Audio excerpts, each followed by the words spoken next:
Hello, good evening. Welcome to On Air. I'm Klara Syrewicz.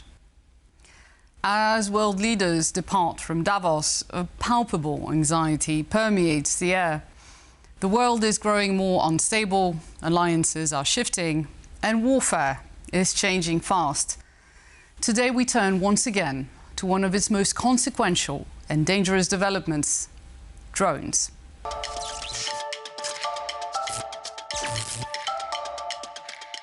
It's a telling sign that Volodymyr Zelensky couldn't get to Davos earlier. Russia's relentless airstrikes kept him home. Close to 400 drones have hit Kyiv, leaving about 60% of the capital without heating and electricity. Yesterday marked the 114th consecutive night of Moscow's onslaught of Ukraine's energy grid, now as long as the London Blitz. At Ukraine House in Davos, an exhibition aptly titled Future Frontline included an AI-generated film depicting drones flying over Paris and Berlin before ultimately striking the Swiss resort.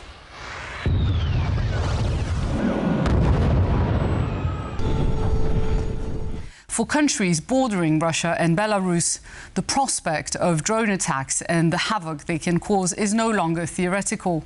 And Kaliningrad is just 360 kilometers from Germany. So is Europe ready for the front line of the future? Unidentified drones have been repeatedly entering European airspace, disrupting airports, overflying military installations, and testing national air defense systems. Warnings suggest Europe may not yet be ready for a new kind of warfare, one fought in the skies with unmanned systems. A few months ago, 20 drones entered Polish territory. Russia isn't capable of waging war with NATO, so they can't risk a full-scale conflict with NATO. So yes, Europe as a whole, and Poland particularly, must expect hybrid warfare carried out by Russia in the long period of time. Beyond Poland, airspace incidents have been recorded across northern and western Europe. Drone detections near runways led to temporary airport closures in Germany, Belgium, and Scandinavia, causing flight cancellations and diversions. Probably not a single state in Europe is capable of defending itself against high-intensity conflicts with the use of drone swarms. Europe's existing air defense, designed for missiles and aircraft, is struggling to keep pace with small, low-signature unmanned weapons that evade detection and overwhelm systems built to spot high-altitude threats. Well, we can shoot a drone with Patriot missile, but the drone costs $50,000, and I mean USD, and Patriot missile costs around 6 million. So this is not the way to do it for long periods of time. Europe's leaders are now responding with major procurement and investment initiatives. The EU's drone wall aims to create integrated sensors and counter UAV systems along NATO's eastern border, but full capability may take until 2027 or later. EU defense spending overall may reach hundreds of billions of euros, but counter-drone capabilities are still lagging behind the scale of the threat. Poland is among the most proactive European states. In 2025, its total defense spending hit record levels. I think in the 1 or 2 year period we should be ready. However, we must remember that these threats also evolve and they are getting more and more sophisticated. Warsaw has launched a €2 billion anti-drone defense program aimed at deploying layered counter-UAV systems along its eastern frontier, with initial capabilities expected within months and full deployment within 2 years. This is always the race between the sword and the shield, and we must as Poland, think about these threats, not about the current threat, but about the future that they will pose. Poland's defense ministry has also introduced a specialized drone program in military high schools. Today, we are not asking how many years it will take, but how many drones will fly, whether in the civil or military framework. For Poland, building resilience against drone warfare now means investing not only in technology, but in people, preparing the next generation for a battle space that's already taking shape overhead.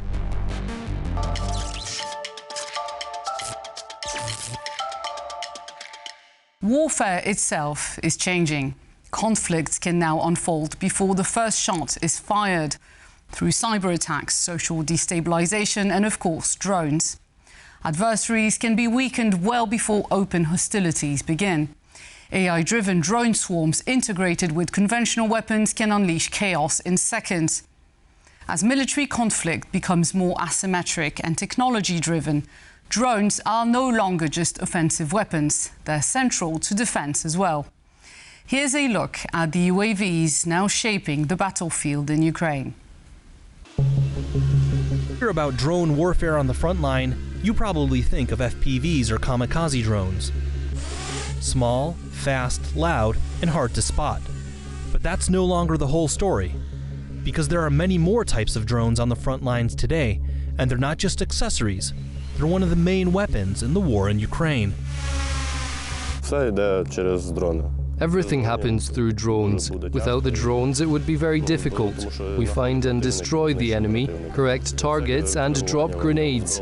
We even deliver medicine to our guys, all through drones. Drones are no longer just flying cameras with payloads. Today, they are assault weapons, medics, combat engineers, sailors, and, if necessary, the enemy's worst nightmare. A front without drones? It's like news without the internet. Theoretically possible, but practically unimaginable. We've recognized that war has fundamentally changed. It's not World War I anymore, it's not tanks shooting at tanks. We have a fundamentally new reality, and that is drone war. And this new reality has many faces. There's the Sea Baby marine drone, low, fast, and difficult to detect. It sails through the water, carrying explosives. There are also underwater drones. Ukraine has used both types to attack warships, port infrastructure, and other strategic targets in occupied Crimea, demonstrating that even heavily protected targets at sea are no longer safe. There are evacuation drones. Large and stable, they're designed not to attack, but to save lives. They can transport a wounded soldier and go places medics can't reach on foot. And then there's the Baba Yaga, also known as the Vampire Strike UAV, a heavy drone that's more audible than visible. That's because it flies higher and has a deadlier payload than lighter drones. The enemy calls this class of drones the Baba Yaga. You can't see it, you can hear it, but you have no idea where the drop will happen. If you imagine yourself in their shoes, it's genuinely terrifying. Based on intercepted communications, we hear them say, Baba Yaga is in the sector. They always try to hide from the drone. On the front lines, drones are constantly changing. They're becoming faster, quieter, and more precise with every passing month. What's new today becomes standard tomorrow.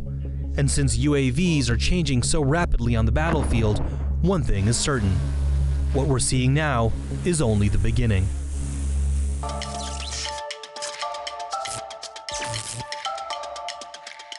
While Trump collects dictators for his board of peace and threatens Europe with invasion and blackmail, Europe must reckon with the growing likelihood of deploying troops in the Arctic. Even Canada is prepping for a US invasion, readying its drone capacity, of course, and its European backup. Yes, that Canada, the US's closest neighbour and ally. If a war on Europe's doorstep wasn't enough, this is another wake-up call. Clearly, the continent needs to beef up its military expenses and readiness now. And NATO's Secretary General just warned Europe isn't keeping up with Russia's skyrocketing defence spending. This is what the numbers look like. Faced with a growing threat, EU countries are rallying fast and pushing defense spending to unprecedented highs. However, this surge doesn't necessarily translate into a higher share of GDP spending on defense. Specific spending on counter-drone systems in Europe is often buried in budgets or left undisclosed. What we do know is this. The Finns' shopping list includes 64 F-35s and a complete David Sling battery. The Bundeswehr plans to acquire 561 Skyranger systems to combat drone swarms. Poland's counter-drone project is expected to cost more than 2 billion euros, funded through the EU's SAFE program and the national budget. It will combine drone jamming capabilities with machine guns, anti-air artillery, and missile systems. European states have also launched a raft of joint defense initiatives independent of the EU framework. 15 countries have signed a letter of intent to jointly expand an integrated air defense shield, the so-called European Sky Shield Initiative.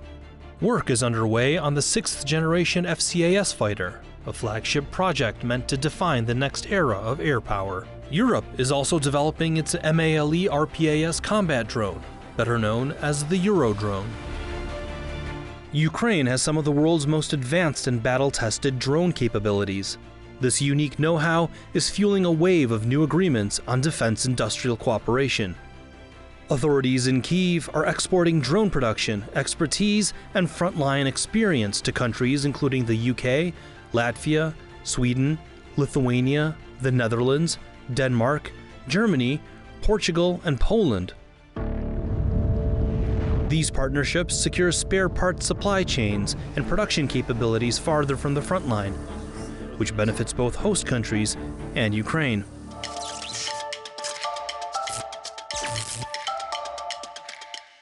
Moscow continues to strengthen its military presence along NATO's eastern borders, including Kaliningrad, and all indicators suggest this will be heightened even if a ceasefire is reached in Ukraine.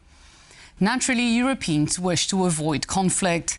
But what would constitute effective deterrence? Could a Europe-wide integrated air defense system, akin to Israel's Iron Dome, be feasible? Let's take a look. As drones are being used more and more in modern warfare, Europe is tempted to create an anti-drone defense system similar to Israel's Iron Dome. Once again, 3, 2, 1! The concept has gained momentum as US President Donald Trump has started to promote his vision of a nationwide Golden Dome. The Golden Dome will be capable of intercepting missiles even if they are launched from other sides of the world and even if they are launched from space. If the US can talk about total protection, why not Europe? The problem is scale and realism. Israel's Iron Dome works because it's local, dense, and designed for a very specific threat. It protects a relatively small territory against short-range rockets fired mainly by Hamas and Hezbollah, with a reported success rate of around 90%. Europe faces a fundamentally different challenge. It will be actually very difficult to protect all of Europe with one drone defense system, mainly because of the scale of the continent, of the borders we have, the bases. But what we can do instead is we can focus on strategic assets. The realistic answer for Europe is point-to-point defense, protecting military bases, energy infrastructure, transport hubs, and government centers with electronic warfare, local air defense systems, and rapid response units. Poland's experience offers a practical perspective. Already exposed to drone-related incidents, Warsaw is investing billions in its own air and anti-drone defenses. Poland plans to build a 2 billion euro drone defense system. We would like to do it in 2 years. We would like to be a little bit faster than the rest of Europe. Obviously, this protects us from Russian attacks. And the initial capabilities of this system should be ready in 6 months. Instead of a Golden Dome in the sky, Europe needs smart, layered, and grounded defense on the ground, a lesson Poland has already learned. Europe can no longer afford a false sense of security.